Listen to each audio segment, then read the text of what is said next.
उत्तराखंड हमारे देश के सबसे खूबसूरत राज्यों में से एक पहाड़ी राज्य है। यहाँ के स्नो कवर्ड माउंटेन्स, घने जंगल, क्रिस्टल क्लियर रिवर्स और एंशिएंट टेम्पल्स नेचर और स्पिरिचुअलिटी का परफेक्ट कॉम्बिनेशन क्रिएट करते हैं। ऋषिकेश की गंगा आरती से लेकर भोले बाबा के पंच केदारों तक उत्तराखंड हर ट्रैवलर को अपने अलग अंदाज में बुलाता है।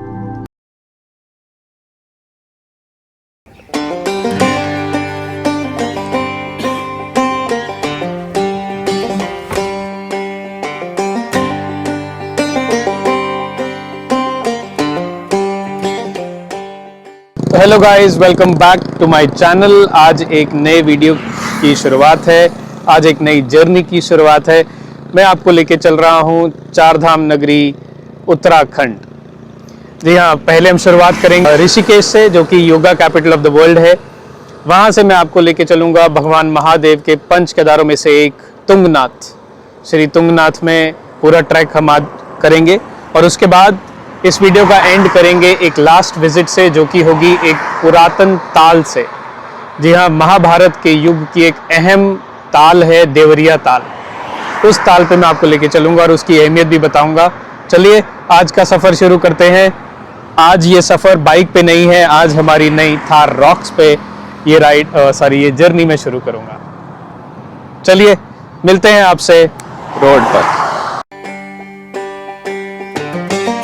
सफ़र को आगे बढ़ाते हुए जब मैं चलता हूँ तो रास्ते में आता है सहारनपुर, उत्तर प्रदेश का एक काफ़ी पुराना और प्रसिद्ध शहर, जो खासकर अपनी लकड़ी की नक्काशी के काम के लिए पूरे देश में मशहूर है। सहारनपुर को उत्तराखंड का गेटवे भी कहा जाता है, क्योंकि यहीं से पहाड़ी सफ़र का एक्चुअल फील शुरू होने लगता है। जैसे ही सहारनपुर को क्रॉस करता हूँ, वैसे ही उत्तराखंड का प्रवेश द्वार सामने आता है।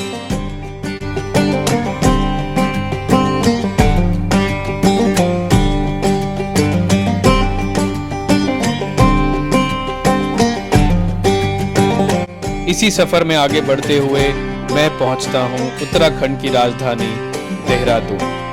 देहरादून शहर पहाड़ों और घने जंगलों से घिरा हुआ है। यहाँ की सड़कें बहुत ही खूबसूरत हैं, एक हिल स्टेशन जैसा ही लगता है। देहरादून एजुकेशनल इंस्टीट्यूट्स के लिए भी काफ़ी जाना जाता है। फॉरेस्ट रिसर्च इंस्टीट्यूट और इंडियन मिलिट्री एकेडमी जैसे बड़े बड़े संस्थान यहाँ पे स्थापित हैं।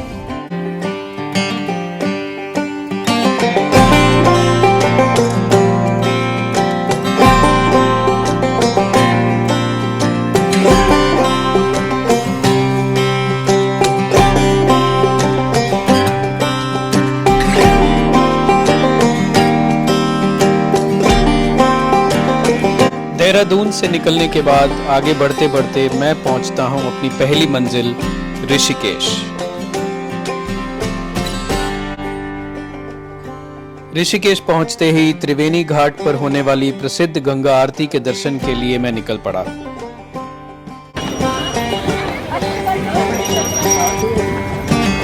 ऋषिकेश का त्रिवेणी घाट यहाँ के सबसे प्रसिद्ध और पवित्र घाटों में से एक माना जाता है।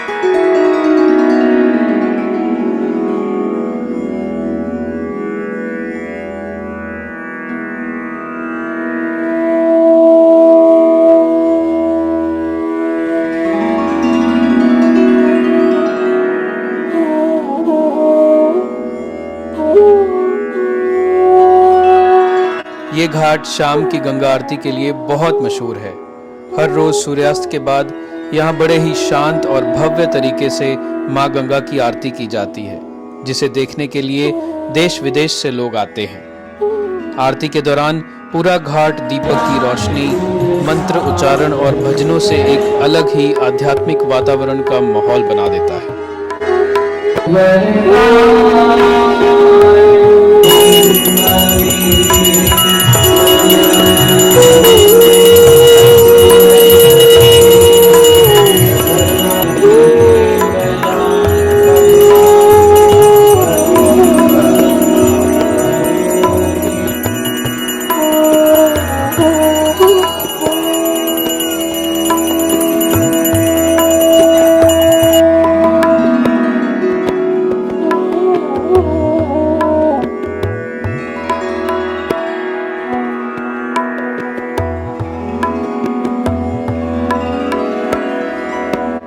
लोग यहाँ गंगा आरती के दौरान दिए जलाकर गंगा जी में प्रवाहित करते हैं। माना जाता है कि त्रिवेणी घाट पर गंगा, यमुना और सरस्वती नदियों का संगम होता है। इसी वजह से इसका धार्मिक महत्व और भी ज्यादा है।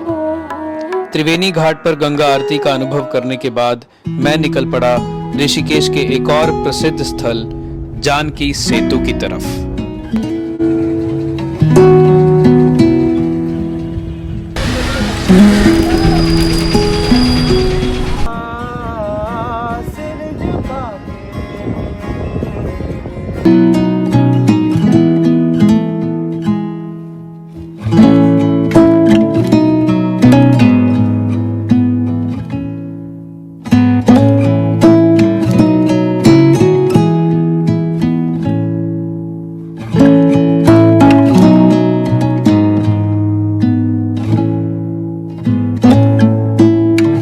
मां गंगा नदी पर बना ये सेतु पैदल चलने वालों और टू व्हीलर्स के लिए बनाया गया है। यहाँ से लाइट की रोशनी में गंगा नदी का दृश्य बेहद मनमोहक लगता है। रात के समय ब्रिज की रोशनी और मां गंगा के किनारे चलने वाली ठंडी हवा गर्मियों में भी माहौल को काफी शीतल और सुकून भरा बना देती है।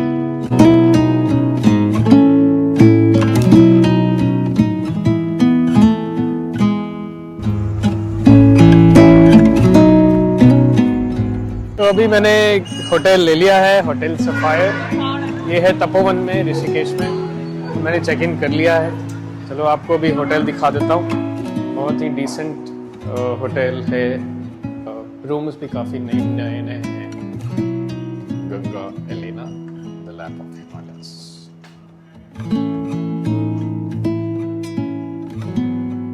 That's my room. कल आपको एक नई जगह लेके जाना है। उसके बाद फिर आपसे अब कल दिन में मिलूंगा।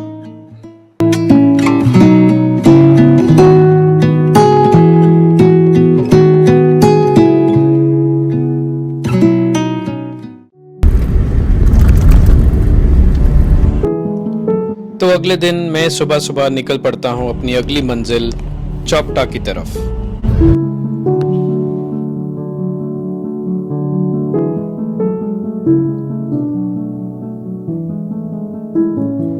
एडवेंचर लवर्स के लिए ऋषिकेश एक बहुत ही फेमस डेस्टिनेशन है।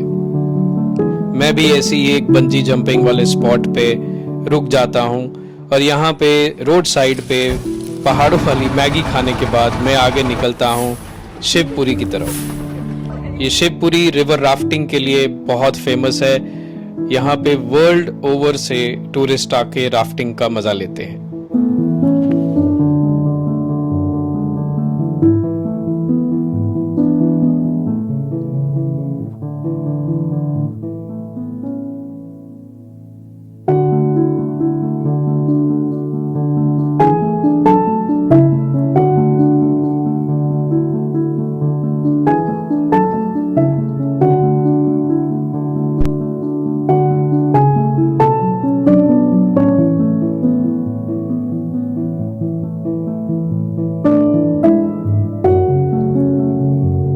और फिर मैं पहुंचता हूं देवप्रयाग।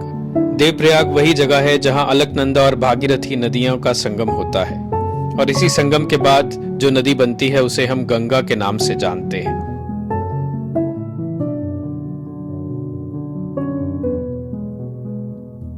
ये संगम हमें ये सिखाता है कि दो अलग स्वभाव जब साथ आते हैं तो एक खूबसूरत और मजबूत पहचान बना सकते हैं, बिल्कुल अलकनंदा और भागीरथी की तरह, जो अलग होते हुए भी मिलकर मां गंगा का रूप ले लेती है।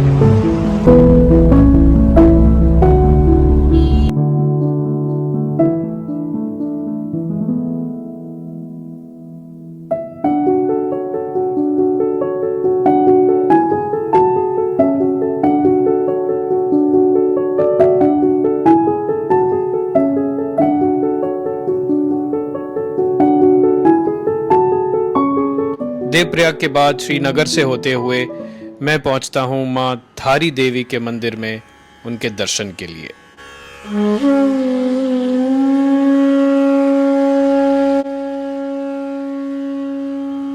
मां धारी देवी मंदिर मां काली को समर्पित है। माना जाता है कि मां धारी देवी उत्तराखंड की रक्षा करने वाली देवी हैं। इसी वजह से उन्हें उत्तराखंड की रक्षक देवी भी कहा जाता है। कहा जाता है कि इस मंदिर में मां की मूर्ति दिन के अलग अलग समय पर अपने रूप में हल्का परिवर्तन करती है, जो इस जगह को और भी रहस्यमयी बनाता है।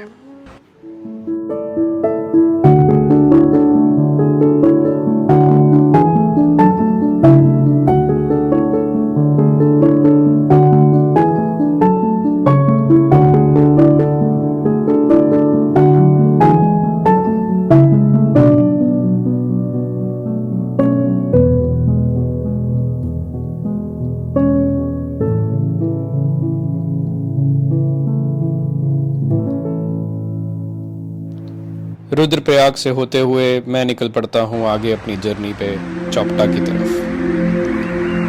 पूरे रास्ते अलकनंदा नदी इतनी खूबसूरत लगती है, हर जगह कहीं ना कहीं कुछ नया दृश्य देखने को मिलता है। मन करता है रुक जाऊं और उसको कैप्चर कर लूं। बस देर रात तक यूं ही चलते चलते मैं पहुंच जाता हूं अपनी मंजिल चौपटा। भाई लोग, पहुंच गया हूँ चौपटा। ऋषिकेश से यहाँ तकरीबन 6-7 घंटे लग गए, क्योंकि बीच बीच में ब्रेक ली। देवप्रयाग, रुद्रप्रयाग, ये सब होके ये एक होम स्टे में मैंने चेक इन भी कर लिया है। खाना खा लिया है, बस सोने लगा हूँ, क्योंकि सुबह अर्ली मॉर्निंग ट्रैक शुरू करूँगा। अब आपसे मैं कल सुबह ट्रैक पे मिलूँगा।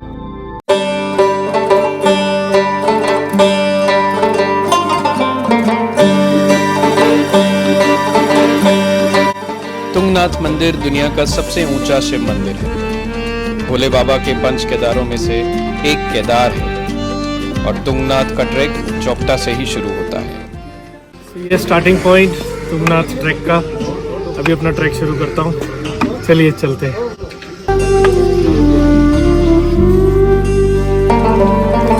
ट्रैक शुरू करते ही आपको कुछ दुकानें मिल जाएंगी जहां से आप खाने पीने का, पानी वगैरह सामान ले सकते हो।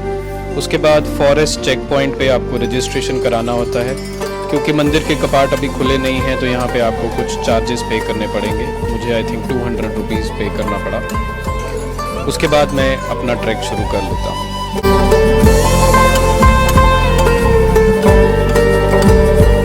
कुछ ही दूर चलने के बाद एक ऐसा दृश्य सामने आता है जो कभी भूल नहीं सकता। केदारनाथ और चौखंबा की चोटियाँ बिल्कुल सामने नजर आती हैं।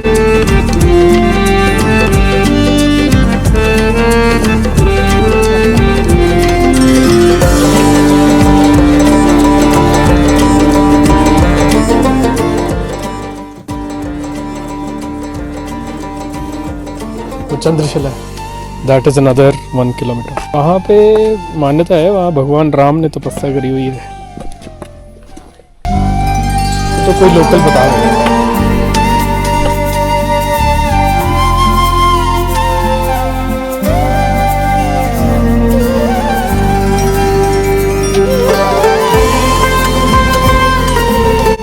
जैसे जैसे ऊंचाई बढ़ती जाती है वैसे वैसे पहाड़ों का व्यू और भी ज़्यादा अद्भुत होने लगता है। ठंडी हवा सफ़र को और भी यादगार बना देती है।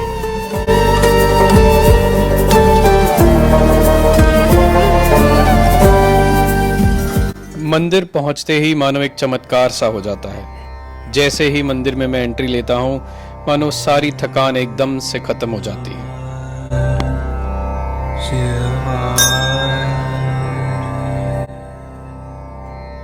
तुंगनाथ का ये मंदिर 5000 सालों से भी ज़्यादा पुराना है, जिसे खुद पांडवों ने बनवाया था। तुंगनाथ मंदिर की कहानी ये है कि कहा जाता है कि महाभारत युद्ध के बाद पांडव अपने पापों से मुक्ति पाने के लिए भगवान शिव का आशीर्वाद लेना चाहते थे, लेकिन भगवान शिव उनसे नाराज थे और उनसे छुपने के लिए वो पहाड़ों की तरफ चल दिए। माना जाता है भगवान शिव ने यहाँ नंदी का रूप धारण किया।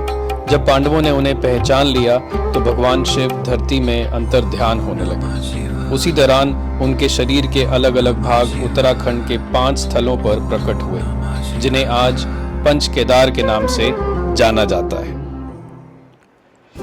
तुंगनाथ में भगवान शिव के बाहु यानी भुजाओं का प्रकट होना माना जाता है।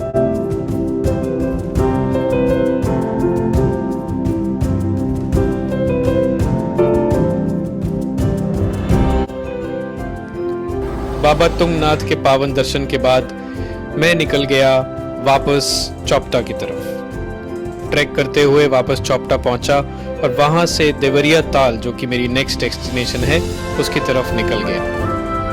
देवरिया ताल का जो ट्रैक है वो शुरू होता है सारी विलेज से, जो चोपटा से तकरीबन 14-15 किलोमीटर ही दूर है।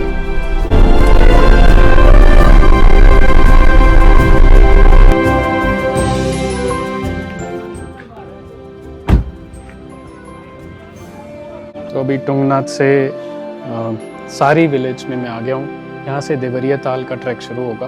अभी मैंने चेक इन कर लिया है। आपको मैं अपना रूम दिखा देता हूँ। बहुत ही प्यारा रूम है। यहाँ से पूरी वैली नज़र आती है विंडो से।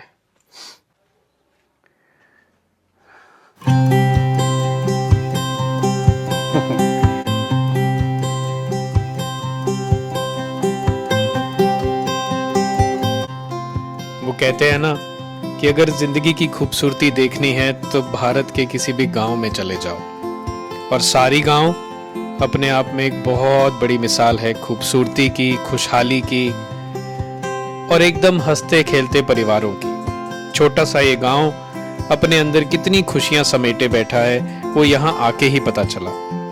उत्तराखंड के ऐसे कितने ही गांव हैं जिसमें मानो ऐसा लगता है कि भगवान का खुद निवास रहता है।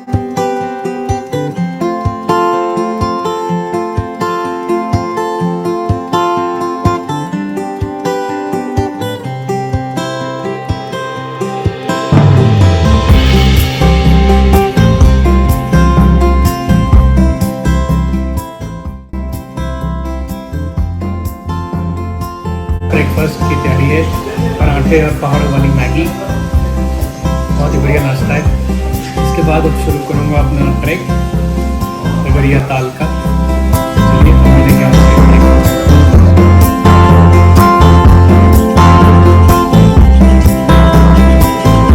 सारी गांव से देवरिया ताल का ट्रैक तकरीबन 2.5 किलोमीटर का है। अपना सफर शुरू करते ही कुछ दूर पे ही आपको चेक पोस्ट पे रजिस्ट्रेशन करानी होती है, जो आई थिंक 20 रुपए की है। उसके बाद आप अपना ट्रैक शुरू करते हो।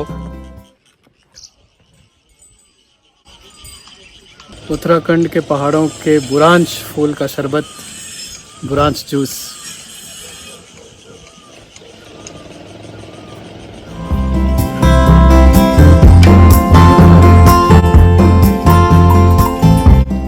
पहले स्टॉप पे ही मुझे कुछ घोड़े नजर आते हैं और अपनी थकान के चलते मैं डिसाइड करता हूँ कि इस ट्रैक को मैं घोड़े पर बैठ के ही पूरा करूँगा।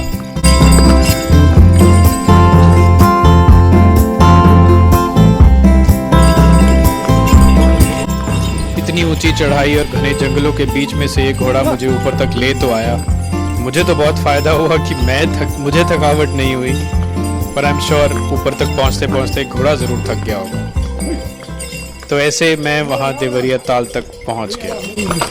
तो ये भाई हैं हमारे, जो हमें यहाँ तक लेके आए हैं देवरिया ताल तक, अपने बहुत ही हेल्दी हुष्ट पुष्ट घोड़ों में। अगर किसी को कभी भी घुड़सवारी करनी है, कभी भी देवरिया ताल आना है या केदारनाथ भी जाना है, तो यहाँ पे ये उपलब्ध करा सकते हैं हमें ये सवारी। इनका नंबर मैं अभी नीचे डाल रहा हूँ, तो जिसको भी आना है इनको कॉन्टैक्ट कर लेना।